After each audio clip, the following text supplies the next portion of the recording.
పెళ్లి అయిన తర్వాత ఒక మామకి రెస్పెక్ట్ ఉండదు కదా, రేపు అల్లుడికే ఇవ్వాలి రెస్పెక్ట్, మామకి ఎవరు తిడతారు, ఒక గౌరవం ఉండదు. అలాంటిది వంగి చైనా వాళ్ళు గారు ఎలా రెస్పెక్ట్ గా వందనాలు చెప్తారు అలా చెప్పి అమ్మాయిని అలవాటు ఎలాంటి I'm very happy, I'm successful father, I'm successful mother అని చెప్పి హ్యాపీగా ఉన్నారు. కానీ నేను చెప్పిలో వారి failure parents, failure mother father. ఎందుకంటే నేను చనిపోవాల్సిన వాడిని కానీ నేను ఎందుకు హింసించారు, వారికి అలవాటు లేదండి ఒప్పుకుంటాను, వారు ఏ అమ్మాయితో తిరగట్లేదండి ఒప్పుకుంటున్నాను, అందరికీ తాగితే కానీ എനിക്ക് సాటిస్ఫాక్షన్ రాదనుకుంటారు. కరువు ఉండకూడదు, అప్పుడు తీసుకొచ్చి ఉండకూడదు కన్నీరు.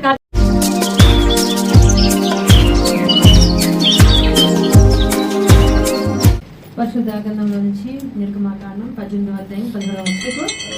మోషే అందరికీ తెలుసు, అంటే రత్నంగా అంటున్నారు మోషే కాదు, ఓకే బైబిల్లో ఉన్న మోషే. మోషే యొక్క భార్య పేరు చెప్పండి, దిబోరానా? మీరు ఆగండి, ఇంకా సిపోరా. మోషే భార్య పేరు సిపోరా. ఈరోజు మోషే కుటుంబం గురించి కొంచెం మాట్లాడుతున్నాం, ఓకే? ఇంత ఇంపార్టెంట్, ఇండియాకి వచ్చాం కదా. సో మోషే భార్య సిపోరా. మోషే భార్య సిపోరా కొన్ని రోజులు మోషే దైవజనులతో, దైవజనుడైన మోషే బిడ్డలతో అరణ్యంలో కొంచెం బిజీగా ఉండటము, అంటే వాళ్ళతో మాట్లాడటము, దేవుని యొక్క మాటలు, ధర్మశాస్త్రం గురించి చర్చించడము, ఇవన్నీ చూసుకున్న సమయంలో బిజీగా సిపోరాని తన ఎక్కడ పంపిస్తారండి, తన అమ్మగారింటికి పంపిస్తారు. అక్కడ అమ్మగారింటికి పంపించినప్పుడు కొన్నాళ్ళు ఉంది, మళ్ళీ తన భర్త దగ్గరికి రావాలని చెప్పి సిపోరా మోషే దగ్గరికి రావాలని చెప్పి సిద్ధపడుతూ ఉండగా అప్పుడు సిపోరాతో పాటు తన తండ్రి, అంటే ఎవరు, మోషేకి మామ, తన తండ్రి ఇద్దరు కూడా ఏమన్నా అంటే నేను కూడా వస్తానమ్మా నీతో పాటు. ఒక మాట, మోషే ఎక్కడ పంపించాడు, తన అత్తగారింటి, అంటే తన భార్య వాళ్ళ అమ్మగారింటికి పంపించాడు. అవునా కదా? చాలా మంది భర్తలు వాళ్ళ ఆ భార్యని అమ్మగారింటికి పంపించరు, భార్య ఎప్పుడు తన దగ్గర ఉండాలనుకుంటారు. అవునా కదా? ఎప్పుడు నా దగ్గర ఉండాలి, వాళ్ళ ఇంటికి వెళ్తే అలా మారిపోతుంది, ఏదో ఈయన మా దగ్గరికి వచ్చి చెప్పేసింది అని వెళ్ళనివ్వరు. భార్యని ఎక్కడికి ఒక రోజు ఉండనివ్వరు, హ్యాపీగా తన కుటుంబంతో గడపనివ్వరు. తన చెల్లెలతో, తన అక్కలతో, తన అన్నలతో, తన అన్నదమ్ములతో ఫంక్షన్ లో, పార్టీలో, పెళ్లిలో ఉండనివ్వరు. వచ్చే ఆయనకి ఆడళ్ళు ఒక్క రోజు కూడా గడపనివ్వరు. కానీ మోషే దైవజనుడు మనకు ఉదాహరణగా దేవుడు చూపిస్తున్నాడు, తన భార్యను తన అమ్మగారింటికి పంపించాడు. ఈ టైంకి రా, రేపు రా, ఎల్లుండి రా, 2 రోజులకి రా, కన్ఫామ్ గా రా అని చెప్పిన రూల్స్ కానీ రెగ్యులేషన్స్ కానీ మోషే ఏమి పెట్టలేదు. కానీ మగవారైన మనం, ఓకే, మగవారైనా మరి మీరు ఎలాంటి రెస్ట్రిక్షన్స్ పెడతారు? ఎల్లుండి కాంచి గంటకు ఒక ఫోను, ఓకే, 2 రోజులకు ఎప్పుడు వస్తున్నావు, రేపు వస్తున్నావా, ఎల్లుండి వస్తున్నావా, ఎక్కడ అంటే భార్యని ఎక్కడికి పంపించుకోకుండా సరిహద్దులతో నువ్వు లేకపోతే ఏది జరగదన్నట్టుగా, ఓకే, ఇంకేదేదో అన్నట్టుగా భార్యని హింసిస్తూ బాధిస్తూ ఒక ఫ్రీడమ్ లేకోకుండా అమ్మగారింటికి అటు ఇటు వెళ్ళకోకుండా ఎన్నో రెస్ట్రిక్షన్స్ పెడుతున్న కాలం అండి ఇది, ఒక ఫ్రీడమ్ లేని స్థితి. అలాంటి పరిస్థితుల్లో మోషే మాత్రం తన భార్యను తన అమ్మగారింటికి పంపించాడు.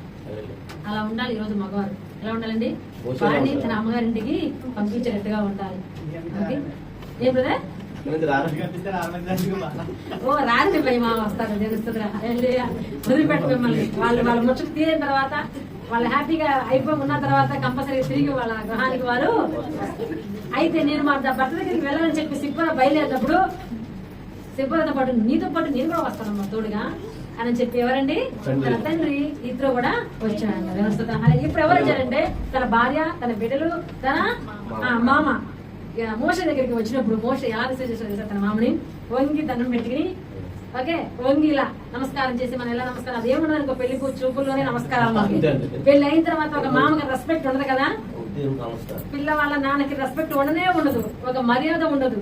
ఎంతసేపు అల్లుడికే ఇవ్వాలి రెస్పెక్ట్, మామూలకి ఎవరు తిడతారు, ఒక గౌరవం ఉండదు.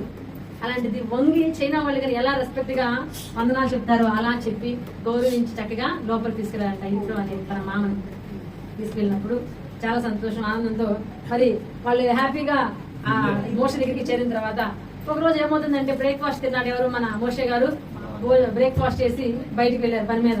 మరి ఇజ్రాయెల్ ప్రజల యొక్క సమస్యలు తీర్చాలి, వాళ్ళ ధర్మశాస్త్రం గురించి ప్రకారంగా సమస్యలను తీరుస్తూ అన్ని విషయాల గురించి మాట్లాడుతూ వెళ్ళడానికి వెళ్ళినప్పుడు, సరే బ్రేక్ఫాస్ట్ చేసిన అతను మంచిగా లంచ్ వస్తారు కదా, అల్లుడు గారితో కూర్చుని లంచ్ చేద్దాం అని చెప్పి ఎంతో ఆశతో. మరి మామూలుగా ఏం చేస్తారండి, అల్లుడు ఇంటికి వెళ్తే ఎన్నో వంటలు చేయాలి. అల్లుడు గారు ఇంటికి వస్తే కోడికూరని, కోడిలో కూడా మళ్ళీ నాటుకోడని, మళ్ళీ చేపలని, ఓకే, గారెలని, ఎన్ని వండాలో. అదే మా ఇంటికి వస్తే ఏమీ ఉండవు, ఎక్కడండి. కానీ మామ ఇంటికి వస్తే మోషే మాత్రం చాలా చక్కగా గౌరవించి ఎన్నో సత్కారాలు చేసి మంచిగా అన్ని ఫుడ్ ఏర్పాటు చేశారు.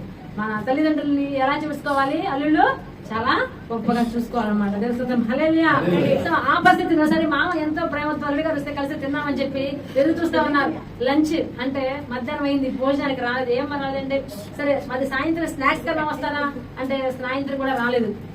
చూసి ఎక్కడమ్మా అల్లుడు గారు ఏమైపోయారు ఇంకా రాదంటే, డాడీ నీకు తెలియదు మా హస్బెండ్ ఎంత బిజీనో, ఆయనకి ఎంత బిజీ అనుకున్నావు, ఆయనకి ఎంతమంది ప్రజలు వాళ్ళ సమస్యలు తీర్చాలి, వాళ్ళ సమస్యల గురించి అన్ని ఈయనే చూసుకోవాలి, ప్రతి ఒక్కరి గురించి ఈయన దగ్గరికి వస్తారు, ఈయనకి ఎంతో పని ఉంటుంది, మామూలు మనిషి కాదు నా భర్త, చాలా గొప్పవాడు, ఆయనే అందరికి సమస్య తీర్చేది, ఆయన లేకపోతే ఏమి లేదని చాలా గొప్పగా చెప్పుకొచ్చింది అనమాట. సరే అని అనుకున్నాడు. ఇప్పుడు వస్తారా అని చెప్పి మోషే కోసం ఎదురు చూస్తూ ఉన్నారు. ఎవరండి? మామ తన అల్లుడి కోసం ఎదురు చూస్తే రాత్రికి ఎప్పుడో వచ్చారు. రాగానే కూర్చుని చక్కగా భోజనం చేశారు. భోజనం చేసి మాట్లాడుతున్న తర్వాత ఒకసారి తన అల్లుడు మామ కలిసి వారిద్దరు ఇద్దరు పని ఏం చేస్తారని చెప్పి చూస్తున్నప్పుడు తన దగ్గరికి మోషే దగ్గరికి కొంతమంది జనాలు రావడము, సమస్యలు చెప్పడము, ఇదంతా కూడా చూసి ఏమన్నాడు తెలుసా అండి? ఏమన్నా తెలుసా? నువ్వు చేస్తున్న పని కరెక్ట్ కాదు, నువ్వు చేస్తున్న it's not good, your work, నువ్వు చేస్తున్న పని కరెక్ట్ కాదు, నువ్వు చేస్తుంది మంచిది కానీ కాదు. ఏం చేశాడు మోషే? తప్పేమన్నా చేశాడా? సమస్యలను తీర్చాడు. నువ్వు చేస్తున్న పని అసలు మామ అల్లుడు అంటే ఊరుకోరు. ఓకే, ఆయన చేస్తుంది మంచిదనం, డ్రింక్ చేస్తున్నాడా, ప్యాక్ ఆట ఆడుతున్నాడా, మందా, ఇంకేమన్నా బ్యాడ్ హ్యాబిట్సా? లేదు కదా. జనాలకి దేవుడు చెప్పి అప్పగించిన పనిని చేస్తుంటే మామ చెప్తున్నాడు నువ్వు చేస్తున్న పని మంచిది కాదు అని చెప్పి. అంటే ఎందుకు మంచిది కాదు? దేవస్థ అయ్యా మీకు తెలుసా నేను ఏ పని చేస్తున్నాను? ఇజ్రాయేల్ ప్రజలు ఎర్ర సముద్రం పాయన చేసిన నా గొప్ప దేవుడు అండి. ఇజ్రాయేల్ ప్రజల కోసం నన్ను నాయకుడిగా ఎన్నుకున్నాడండి. నేను గొప్ప లీడర్నండి. ఆయన భూమి ఆకాశం సృష్టించిన దేవుడు, పరలోకం నుంచి మాకు మన్నాను పంపించిన దేవుడు అండి. బండను చీలిస్తే వాటర్ వచ్చిన దేవుడు అండి. అలాంటి దేవుడు మాకు ఒక బాధ్యత అప్పగించాడు. ఆ పని చేస్తున్నాం. ఆ పని చేస్తుంటే ఈ పని మంచిది కాదని మీరు చెప్తున్నారు.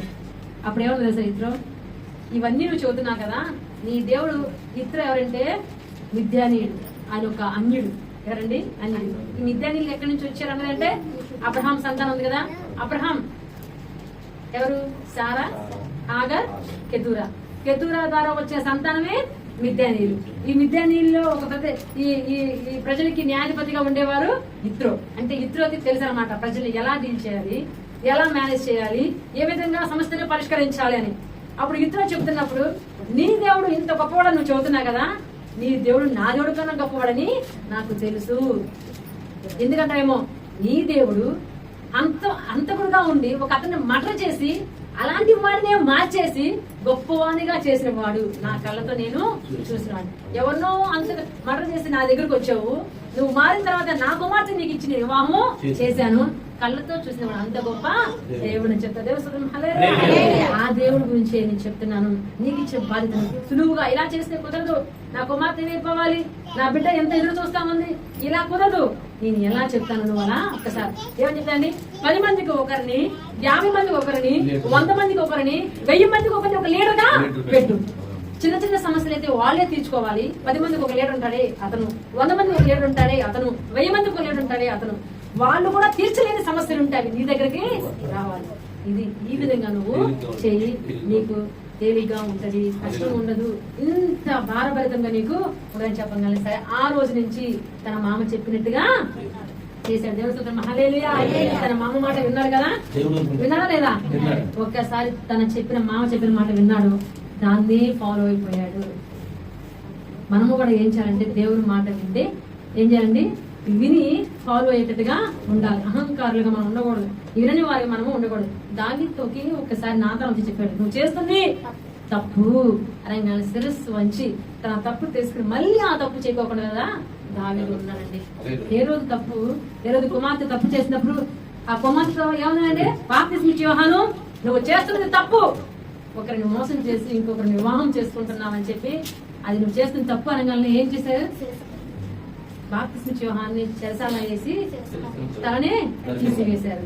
ఓకే, ఇతడు తప్పు అంగీకరించలేదు, కానీ దావీదు మాత్రం తప్పును అంగీకరించి మళ్ళీ చేయకోకుండా చూశాడు. ఈ రోజు మనం ఎలా ఉండాలంటే, ఏదైనా నువ్వు చేసేది మంచిది కాదు అంటే వినేటట్టుగా ఉండాలి. మన పిల్లలకి మనం ఏం చెప్తాలి? నువ్వు చేసేది మంచిది కాదు నానా, నువ్వు చేస్తున్న పని మంచిది కాదు నానా అంటే వాళ్ళు ఏం చేయాలి? వినాలి, వినేటట్టుగా మనము ఉండాలి. ఈ రోజు తల్లిదండ్రులుగా ఉన్న మనము మన పిల్లలు మన మాట వింటున్నారా? ఇది ఇంపార్టెంట్ అనమాట. ఎక్కడికి వచ్చాను మన మాట వింటున్నారా? ఫస్ట్ గా మనం వాళ్ళకి ఇవ్వాల్సింది తెలుసా? ఒక విశ్వాసం. ఏం చేయాలని? విశ్వాసం. ఈ రోజు కొంతమంది భక్తి గల వారిని పిల్లల్ని నేను అడిగాను, ఏనా ఎలా ఉన్నావు, బాగున్నావా, ఎలా ఉన్నావు, ప్రార్థన చేస్తున్నావు. ఫస్ట్ అడిగేదండి బాగున్నావు అడిగి, దాని తర్వాత ప్రార్థన చేస్తున్నావా. చర్చ లేదు, ఏం లేదు. నా కష్టంతో నేను ఉద్యోగం తెచ్చుకున్నా, నా కష్టంతో నేను పాస్ అయ్యాను. అమ్మ ప్రార్థన చేస్తుంది కదా, అమ్మ ప్రార్థన, నాన్న ప్రార్థన ఏమైంది? వాళ్ళు ఎందుకు ఇస్తున్నా ఉన్నారు, వాళ్ళు ఎందుకు అప్పులు అయిపోయారు, వాళ్ళు ఎందుకు ఇలాంటి రోగం వచ్చింది, ఇలాంటి క్వశ్చన్స్ అనమాట. మాకు తిరిగి నన్ను, ఏ నాన్న ఎందుకు అలా మాట్లాడుతున్నావు, ప్రార్థన చేయాలి కదా. ఒకటే చెప్పాలి మన బిడ్డకి, తెలుసా, మనం బ్రతుకున్నామంటే దేవుని యొక్క కృప. ఇది ఇవ్వలేదు, అది ఇచ్చాడు, అది ఇవ్వలేదు, అది చేయలేదు, వీళ్ళకి ఇది చేయలేదు అన్న ఇవ్వకూడదు మన తల్లిదండ్రులకి. నానా నువ్వు చేసేది మంచిది కాదు. మనం ఎలా ఉన్నాం? దేవుని విశ్వాసం, దేవుని భక్తిని ఇచ్చే వాళ్ళ తల్లిదండ్రులుగా మనము ఉండాలి. నువ్వు ఉన్న పని, నువ్వు చేస్తున్న పని కరెక్ట్ కాదు అని మనము చెప్పాలి. నైలు నదిలో మోషే దుర్మార్గుడే, అంతకుడే. మోషే గొప్పవాడని నేను చెప్పట్లేదు, కానీ మోషే ఏమంటాడు తెలుసా? నేను దుర్మార్గుడిని, ఒక మర్డర్ చేసి అంతకునిగా ఉన్నవాడిని నేను.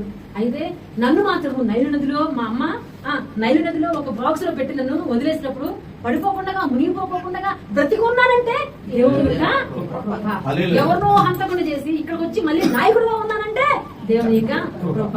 అది కావాలండి. నీ బిడ్డల దగ్గర నుంచి వినాల్సిన మాట ఏంటో తెలుసా?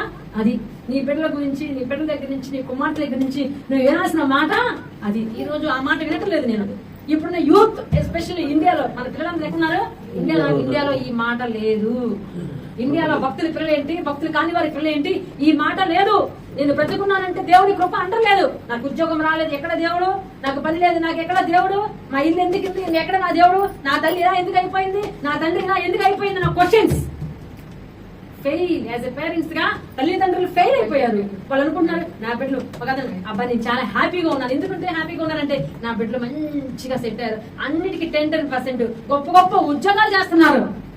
మంచి ఎలాంటి తాగుడు అలవాటు లేదు, ఎలాంటి డ్రింకింగ్ అలవాటు, సిగరెట్ అలవాటు, అమ్మాయిల అలవాటు, ఎలాంటి అలవాటు లేదు. I'm very happy, I'm a successful parent, I'm a successful father, I'm a successful mother అని చెప్పి హ్యాపీగా ఉన్నారు. కానీ నేను చెప్తాను, ఇన్ మై వ్యూ, నా దృష్టిలో వారి failure parents, failure mother and failure father. ఎందుకంటారేమో తెలుసు, భక్తి లేని ప్రజలు ఏంటండి, భక్తి లేని ప్రజలు ఎంత సక్సెస్ వెళ్ళినా, ఏ కొండ మీద ఉన్నా, ఏ ఆస్ట్రేలియాలో ఉన్నా, ఏ యూరోప్ లో ఉన్నా, if you know the God, nothing. దేవుడు లేని బిడ్డలు, నేను బ్రతికి ఉన్నానంటే, నేను ఈ స్థానంలో ఉన్నానంటే నా దేవుడైనా చెప్పినట్టుగా కావాలి. ఒక యోసేపు అన్నదమ్ములందరూ తీసుకెళ్లి ఒక ఊపిలో పడేశారు. ఏమంటాడు తెలుసా? నేను చనిపోవాల్సిన వాడిని, ఏ జంతువు వచ్చి నన్ను తినేయాల్సింది, కానీ నేను బ్రతికి ఉన్నానంటే దేవుని యొక్క, అంతేగాని నా అన్నదమ్ములు నన్ను ఎందుకు మోసం చేశారు, నా వాళ్ళే నన్ను ఎందుకు హింసించారు, అందరూ అన్న నా తండ్రి దగ్గర ఉంటే నాకు తండ్రి ప్రేమ లేక, అన్నదమ్ముల ప్రేమ లేక, ఈ దేశంలో బానిసగా ఉండటానికి ఎందుకు ఈ స్థితి, దేవుడే ఉంటే ఇలా ఎందుకు జరుగుతుంది అని క్వశ్చన్ ఎవరికి లేదు, యోసేపుకి. ఏమున్నాయండి? నేను బ్రతికి ఉన్నానంటే ఎంత భక్తి. ఆ భక్తి కదా మన బిడ్డలకి మనం ఇవ్వాల్సింది. ఆ భక్తి ఏది ఈ రోజు ఉన్న బిడ్డల్లో, ఇప్పుడున్న యూత్ లో ఎక్కడ నో, ఆ భక్తి నేను చూడలేదు. చాలా హృదయం బాధ అనిపించింది నాకు. మన జ్ఞానం ఎదిగిన తర్వాత తల్లిదండ్రులని ఎలా త్రోసివేస్తుందో, దేవుని మర్చిపోయిన ప్రజలు అలా ఉండడానికి కారణము కేవలం తల్లి తండ్రులే. హల్లెలూయా. యోసేపు లాగా భక్తి, మోషేలాగా భక్తి కలిగిన బిడ్డలుగా మనము ఉండాలంటే ఏం చేయాలి? తల్లిదండ్రులు, నానా నువ్వు చేస్తున్న పని మంచిది కాదు, నువ్వు ఉన్న పొజిషన్ కరెక్ట్ కాదు అని మనము చెప్పాలి, చెప్పేవారిగా ఉండాలి. మంచి పేరు ఉందనుకుంటున్నారు ఈ రోజు, తెలుసు. హల్లెలూయా. ఈ రోజు నీ బిడ్డలు నిజంగానే వారికి అలవాటు లేదండి, ఒప్పుకుంటాను. వారు ఏ అమ్మాయిలతో తిరగట్లేదండి, ఒప్పుకుంటున్నాను. వారు గొప్పగా చదువుతున్నారండి, ఒప్పుకుంటున్నాను. కానీ నీ ముందు చాలా స్ట్రైట్ గా ఉంటారు, మంచిగా ఉన్నట్టుంటారు. నీ వెనకాల కదా డాన్స్, నీ ముందు ఫోన్ చూడరు, నీ ముందు చాటింగ్ ఉండదు, నీ ముందు ఎటువంటి వంకర టెంకర్లు ఉండవు. పిల్లల ముందు నువ్వు లేనప్పుడు కదా చాటింగ్, డాన్సింగ్, ఫోన్లో ఎవరితో చాటింగ్ చేస్తున్నారు మీరు చూస్తున్నారా? ఇక్కడ నువ్వేమో ఉప్పొంగిపోతున్నావు. నా బిడ్డలు చాలా గొప్పవారు, నా బిడ్డలు చాలా మంచి పొజిషన్ లో ఉన్నారు, ఇది చదువుతున్నారు, అది చదువుతున్నారు, ఈ ఉద్యోగం చేస్తున్నారు, ఆ ఉద్యోగం చేస్తారని. కానీ నీ బిడ్డల వెనక ఉన్నది ఏంటో మనము తల్లిదండ్రులుగా మనము విశ్వాసం, భక్తిని ఇవ్వాలి. దేవుడు హల్లెలూయా. ఒక ఎగ్జాంపుల్ చెబుతా, ఏంటో చెప్పమంటారా? ఒక యూత్, ఒక బాబు ఓకే ట్రైన్ లో వెళ్తూ ఉన్నాడు. ఒక 25 years వేసుకున్నాం. 25 years అన్ని అలవాట్లు వచ్చేసేది. 20 సంవత్సరం ఒక అబ్బాయి ట్రైన్ లో ఉన్నాడు. ట్రైన్ లో ఒక పక్కన వాళ్ళు ఎవరైనా ఆటోమేటిక్ గా పరిచయం అవుతారు కదా. ఆ పరిచయం అయినప్పుడు ఏంటి, వినండి చాలా జాగ్రత్తగా, అతను సిగరెట్ కావాలా అని అడిగాడు. వద్దండి అన్నాడు. చాలా మంచివాడు, సిగరెట్ తాగన్నాడు. ఓకే, కొంచెంసేపటికి నా దగ్గర డ్రింక్ ఉంది తాగుతావా అన్నాడు. తాగనండి అన్నాడు. ఇంకోటేంటి, ఆడుతున్నావా, కార్డ్స్ టైం పాస్ అవుతుంది, చాలాసేపు జర్నీ చేయాలి కదా, ఆడనండి అన్నాడు. నీకు ఏ అలవాటు లేదా, సిగరెట్ తాగనంటున్నావు, డ్రింక్ చేయనంటున్నావు, ప్యాకెట్ ఆడనంటున్నావు, ఎందుకు? మా అమ్మకి మాట ఇచ్చానండి. మీ అమ్మ భోగిలో ఉందా, నెక్స్ట్ భోగిలో, ఈ భోగిలో ఉందా, ఇప్పుడు నెక్స్ట్ కంపార్ట్మెంట్ లో ఉందా, ఎక్కడ ఉందంటే లేదు. లేదా నిన్ను రిసీవ్ చేసుకోవాలని చెప్పిందా అంటే స్మెల్ వచ్చిందనో లేకపోతే అబద్ధం చెప్పాల్సి వచ్చిందని భయపడుతున్నావా? ఎక్కడుంది మీ అమ్మ? మా అమ్మ అసలు ఈ భూమి మీదే లేదు. మరి మా అమ్మకి మాట ఇచ్చారు. అలా ఉండాలి. మా అమ్మ ఏసయ్య కృపను బట్టి నాకు, మా అమ్మకి నేను మాట ఇచ్చాను. ఒకటే చెప్పింది, భక్తిగా ఉండు, ఇలాంటి పనులు చేయొద్దని చెప్పింది, ప్రార్థనలో ఉండమని చెప్పింది. నేను మా అమ్మ చెప్పిన మాట నేను తప్పను. ఎందుకంటే దేవుని కృపను బట్టి నాకు నా తల్లిని ఇచ్చాడు, నా తల్లిని దేవుడి దగ్గర తీసుకున్నాడు. ఆమెకి ఇచ్చిన మాట నేను తప్పను. తల్లి భూమి మీద లేదు, కానీ ఆ బిడ్డ ఎంత భక్తిగా, ఎంత నమ్మకంగా చేస్తున్నా. అది కదండి, అలాగనే ఉండాలి యూత్. అది చాలా. ఒకరోజు మా దగ్గర మాకు ఖాళీ స్థలం ఉంది. మా నాన్నగారు మిరపకాయలు ఈ తోటలాగా వేశారు. చాలా నాన్న ఈ పని చేయలేవు, ఎందుకు నీకు, ఎంతో కన్నపడతారు దేవుని కృపను బట్టి. ఎవరో ఒకళ్ళు వాళ్ళు వచ్చి కాపులు అయితే అతను ఆ స్థలాన్ని కౌలుకి తీసుకున్నారు. మా స్థలం వాళ్ళు వేసుకుంటూ ఉన్నారు, గోంగూర వేస్తున్నారు. ఇప్పుడు వాళ్ళు క్రైస్తవులంట. మా అమ్మకి ఎంత సంతోషం వేసిందో, అమ్మ వాళ్ళు క్రైస్తవులు అని చెప్పింది. ఏంటి వాళ్ళ ప్రత్యేకత, క్రైస్తవులు నందుకు నేను సంతోషంగా ఉన్నా, ఆనందంగా ఉన్నా. వాళ్ళ సాక్షి ఉంది సార్. కాపులు క్రైస్తవులుగా మాట్లాడడం చాలా అరుదు. మనకన్నా భయంకరమైన యుద్ధం అది. వాళ్ళ అబ్బాయి ఇలాగే బీటెక్ చదువుకుంటూ దేవుణ్ణి తెలుసుకున్నాడంట. ఏ విధంగా తెలుసుకున్నాడో తెలియదమ్మా. అతను నన్ను చూడటానికి నేను ఇంటికి వెళ్ళగానే వాళ్ళు వచ్చేసారు నన్ను చూడటానికి. వచ్చినప్పుడు ఏంటండి మీరు ఎలా తెలుసుకున్నారు దేవుని అంటే, నా కుమారుడు వల్ల. ఎలా అంటే, నా కుమారుడు బీటెక్ వల్ల ఎలాగో తెలుసుకున్నాడు దేవుడిని. అతను తెలుసుకున్నాడని చెప్పి దేవుడిని నేను తాగేశాను, బాగా తాగాను, తట్టుకోలేకపోయినా ఆ బాధని. నా బంధువులకు నేను చెప్పుకోవాలి, మన పూజలు ఏంటి, మన పండగలు ఏంటి, మన కథ ఏంటి, ఈ ఊళ్ళో ఏంటి, ఇటు వచ్చి దేవుడిని నమ్ముకున్నాను అంటారు. నేనేం చేయాలి, వినకోకుండా పని చేయకోకుండా వదిలేసి నేను తాగుతూ మొదలు పెట్టాను. నేను తాగుతూనే కాదు, అనేకులకి తాగుతూ పోయించేశాను. అప్పుడు అలాంటి సమయంలో ఆ కుమారుడు అక్కడే ఉన్నాడంట. ఏమని కూడా తెలుసా, నాన్న నువ్వు తాగొద్దు అనలేదంట, ఏమీ అనలేదంట. అంట, నాన్న నువ్వు చేస్తుంది తప్పు నాన్న, పాపం నాన్న, ఇదే మాట్లాడాడంట. అంతేగాని డబ్బులు వేస్ట్ చేస్తున్నాడు కదా, పొలాన్ని అమ్మేస్తున్నాడు కదా, నువ్వు ఎందుకు చేస్తావు, నాకు లేకుండా చేస్తావు ఒక మాట కానీ అరిచింది కానీ తిట్టింది కానీ లేదమ్మా.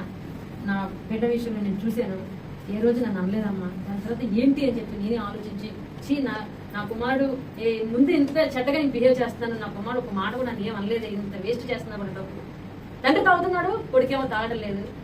తండ్రి కుమారుడు చెప్పాలి కదా, కుమారుడు నన్ను ఏమైనా అనే హక్కు పెద్దవాడు అయిపోయి కానీ ఏం అనలేదు. నా కొడుకు మంచి తెలుసుకుని దాన్ని మారిపోయి చర్చికి వెళ్తున్నానండి. అక్కడ 4-5 చర్చిలు ఉంటే 4-5 చర్చిలు చూసి మంచి చర్చి, ఒక చర్చికి వెళ్తున్నానమ్మా. ఇంకా కన్ఫర్మ్ అయిపోయాను. నాకు ఎంత సంతోషం అనిపించింది. అలా ఉండాలి ఈరోజు యూత్. భక్తి గల బిడలే ఒక కుటుంబం చూస్తే చిన్నప్పటి నుంచి ప్రార్థన చేసుకుంటూ ఒక గొప్ప స్థానానికి ఈరోజు దేవుడు లేడు అనేసరికి చాలా బాధ అనిపించింది. అలా ఎన్నో. కాబట్టి ఇళ్ళలో ఎవరు గొప్ప అంటే, ఉద్యోగం ఉన్నా లేకపోయినా భక్తిని కలిగి ఉన్నవారు, తన తండ్రి కూడా మార్చుకున్నవాడు చాలా గొప్పవాడు. వాళ్ళ అమ్మ ఈ భూమి మీద లేకపోయినా మాట మీద నిలబడ్డాడండి. ఇక్కడ ఎంతమంది మాట మీద నిలబడుతున్నారు? మాట ఇచ్చేసి వస్తారు భార్యకి, భర్తకి, బిడ్డలకి. ఎంతమంది మాట మీద నిలబడ్డారు? దేవస్థానం హల్లెలూయా. మీకు అప్పగిస్తున్నా, దేవుడి మీద మాట్లాడుతాను నేను నమ్ముచున్నా. నెక్స్ట్ బంధాలు, అనుబంధాలు, ఇవి చాలా ఇంపార్టెంట్. ఇండియాకి వెళ్ళాలి 2 సంవత్సరాలకు ఒకసారి, 3 సంవత్సరాలకు ఒకసారి కనీసం వెళ్ళడానికి ప్రయత్నించాలి. వెళ్తే కదా వాళ్ళతో బంధాలు, సంబంధాలు ఎంతవరకు ఉన్నారు, ఏ స్థితిలో ఉన్నారు అని మనకి తెలిసిద్ది. వాళ్ళ లోతు తెలిసిద్ది, కష్ట నష్టాలు మనకి తెలుస్తాయి. ఫోన్లు చూసేదానికన్నా వెళ్ళి ఉంటేనే ఎంతవరకు ప్రేమతో ఉంటారు. చాలా మంది ఇండియాకి ఎలాగొకటి నిజం ఉంటుంది కదా, రమ్మని వాళ్ళు లేక, రా ఇక కువైట్ లో వద్దు ఇక్కడే ఉండమ్మా అనేవాళ్ళు లేక, ఇంక సంపాదించి ఎంత అంతా అంత సంపాదిస్తామమ్మా, ఇంతవరకు సంపాదించాలని తృప్తి పడి ఆగిపోమ్మా అనేవాళ్ళు లేక చాలా మంది వెళ్ళని వాళ్ళు తెలుసా. వెళ్తే మాకు డబ్బులు తిరిగి వచ్చేస్తే మాకు డబ్బులు పంపించేది ఎవరు, డబ్బులు ఇచ్చేది ఎవరు, నీవే భారం అయిపోతావు అక్కడ. దేవుని స్తోత్రం హల్లెలూయా. ఉండకూడదు దేవుని బిడ్డకి తెలుస్తుంది సంబంధాలను. సామెతలు 27వ అధ్యాయం 10వ వచనంలో ఒక మాట ఉంటుంది. 27వ అధ్యాయం మరి, నీ స్నేహితుడైనా నీ తండ్రి స్నేహితుడైనా విడిచిపెట్టకము, నీకు ఆపద కలిగిన దినమందు నీ సహోదరుని ఇంటికి వెళ్ళకము. ఎవరు నీ స్నేహితుడిని? నీ తండ్రి తండ్రి స్నేహితుల్ని విడిచిపెట్టదు, వదిలిపెట్టకూడదండి. స్నేహితుల్ని, బంధువుల్ని, నీ తండ్రి లేకపోయినా, నీ తల్లి ఇక్కడ లేకపోయినా వాళ్ళ స్నేహితుల్ని అంట మర్చిపోకూడదంట, విడిచిపెట్టకూడదంట. బంధుత్వం గురించి వాక్యం మనకి తెలియజేస్తుంది. కాబట్టి మనం ఎంతగా చూడండి, సౌలు దావీదు శత్రువులు, కానీ దావీదు సౌలు యొక్క కుమారుడు యోనాతాను ఎంత మిత్రులు. దావీదు చిన్నోడు ఏజ్, యోనాతాను పెద్దోడు, అయినా కూడా వాళ్ళకి స్నేహం ఎంత గొప్పగా ఉండదు. అందుకే యోనాతాను యొక్క కుమారుడు మెఫీబోషెతుని దావీదు తను చనిపోయినా కూడాను గుర్తుగా, స్నేహానికి గుర్తుగా, బంధానికి గుర్తుగా తన ఇంటికి తీసుకొచ్చుకుంటాడండి. స్నేహము, బంధము, బాంధుత్వాలు, మంచితనం ఇవన్నీ మనకి కావాలి. ఈ రోజు ఒక ఫాస్ట్ లోకంలోకి వెళ్ళిపోయాం. ఎవరిని పట్టించుకోకుండా, ఒక అక్కని లేదు, ఒక అన్నం లేదు, ఒక చెల్లెని లేదు, ఒక పెద్దమ్మని లేదు, ఒక బాబాయ్ లేదు, ఫోన్ లేదు, ఏమీ లేదు, మాటలు లేవు, ఏమీ లేదు.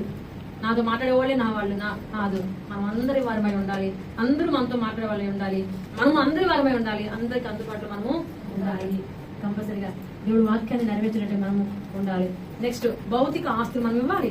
మన పిల్లలకి మనం అంతేగా వచ్చింది, ఆస్తులు కూడగొట్టి ఇవ్వాలనే కదా. అయితే భౌతిక ఆస్తులు ఎక్కడ వచ్చింది? ఫస్ట్ విశ్వాసాన్ని ఇవ్వాలి, మంచి పేరు కలిగి ఉండేటట్టుగా ఉండాలి, సంబంధాల బంధాల గురించి నేర్పించాలి, నీ బంధువులు ఎవరో తెలియచేయాలి. నెక్స్ట్, భౌతిక ఆస్తులు కూడా ఇవ్వాలి. ఈరోజు ఆస్తులు ఇవ్వట్లా, తండ్రులు అంట ఒక తాగి తాగి తాగి తాగి పొలంతా అమ్మేసాడంటండి.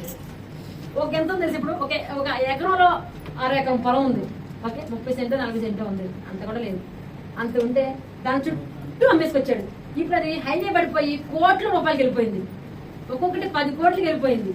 ఇప్పుడు ఉన్న ఆ 10 ఎకరాలు అన్ని అమ్మేసుకుని కొంచెం ఉంది. ఇప్పుడు అతనికి ఎంత వచ్చి తెలుసా? 50 లక్షలు, 1 కోటి వస్తుంది. ఏడుస్తున్నాను, చుట్టూ ఉంటే నాకు 100 కోట్లు వచ్చేది. ఇప్పుడు నాకు ఈ కొంచెం డబ్బులు ఇంత నష్టం చేశాని, ఎంత పోగొట్టుకున్నాని, నా తాగుడు వల్ల నా భూమిని పోగొట్టుకున్నాను, రావాల్సిన ఆశ్రమం అంతా పోగొట్టుకున్నాను. అది తలుచుకుని మెంటలు వచ్చేసి ఎంత ఆస్తిపడినా ఎవరున్నా నా తాగుడు వల్ల. ఇదంతా తాగితే ఒక తాగుడు వల్ల అంత పోగొట్టుకోరండి. ఆయన స్టైల్ ఏంటంటే ఆయనతో కూడా అందరికి పోయించోడంట. మనలో కూరడుకుంటే మనమేదంటే పక్కన కొంచెం కూర కూడా పెట్టాం. వీళ్ళేంటో అవునా కదా, తాగే వాళ్ళు ఆయన తాగుతుందో పాటు అందరికి తాగితే కానీ ఈయనకి సాటిస్ఫాక్షన్ రాదనుకుంటా. అలా ఆస్తులన్నీ పోగొట్టు ఈ రోజు ఏడుస్తూ ఉన్నాను, నా బిడ్డకి నేను ఏమి ఇవ్వాలి అని చెప్పి. మరి మనకి అంటే తాగుడు ఒక ఎగ్జాంపుల్. ఆ కథ ఉంది. మన స్థితి ఏంటో, మనం దేని వల్ల పోగొట్టుకున్నాము? సంపాదించినంత ఏ వ్యక్తికి ఇస్తున్నాం? సంపాదించినంత ఎవరికి ఇస్తున్నాం? ఎక్కడ పోగొట్టుకున్నాం? ఏంటి మన మైనస్లు? దేవస్థితులు మరి భౌతిక ఆస్తులు మనం బిడ్డలకి మనం ఇవ్వాలి. అందుకే ఇక్కడికి వచ్చింది, జ్ఞాపకం చేసుకోవాలి. ఏంటండి పేద కష్టాలు ఈ దేశంలో, ఇదే దేశం తెలుసా? ధనికుల దేశము, రిచ్ కంట్రీ. అసలు మన జీవితంలో కరువు ఉండకూడదు, అడిగే చెయ్యి ఉండకూడదు, అప్పు తీసుకునే చెయ్యి ఉండకూడదు, కన్నుని ఖర్చే కన్ను ఉండకూడదు. ఎక్కడ మన రాబడి పోతుందో మనం ఒక్కసారి చెక్ చేసుకోవాలి. మన బిడ్డల ఆ స్థితిలో ఉండకూడదు. అభిషేకం దానికి బదులు అంటా నేను మన బిడ్డలకి ఇవ్వాల్సింది. నానా, నువ్వు చేస్తున్నది మంచి పని కాదు, నీ ప్రార్థన నీ బిడ్డలకు ఉంటే నేను సంతోషపడతానండి. ఈ రోజు నువ్వు చేస్తున్న ఉపవాసం, నీ బిడ్డలు ఉపవాసం చేయాలి. నువ్వు పడుతున్న కష్టం కూడా నీ బిడ్డలకు కష్టపడాలి. నువ్వు పొలం వెళ్ళి నాకు దుంతా కదా, నీ బిడ్డలు కూడా తిన్నావు, తప్పేం లేదు. వాళ్ళు ఎంత చదువుకున్నా, ఏ వ్యాపారం చేస్తే వాళ్ళు కూడా అదే వ్యాపారం చెయ్యాలి. నేనంటే ఏం చదువుకోలేదండి, వాళ్ళు పెద్దగా నువ్వెందుకు ముట్టుకో మాకు అనమాకండి. దేవుని పుత్రం హల్లెలూయా.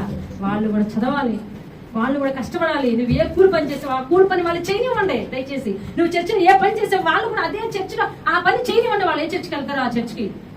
వాళ్ళనేమో కుర్చీలో పెట్టి బట్టలు మాసిపోతాయని చెప్పి మీరేమో ఇక్కడ పని చేయడం కాదండి.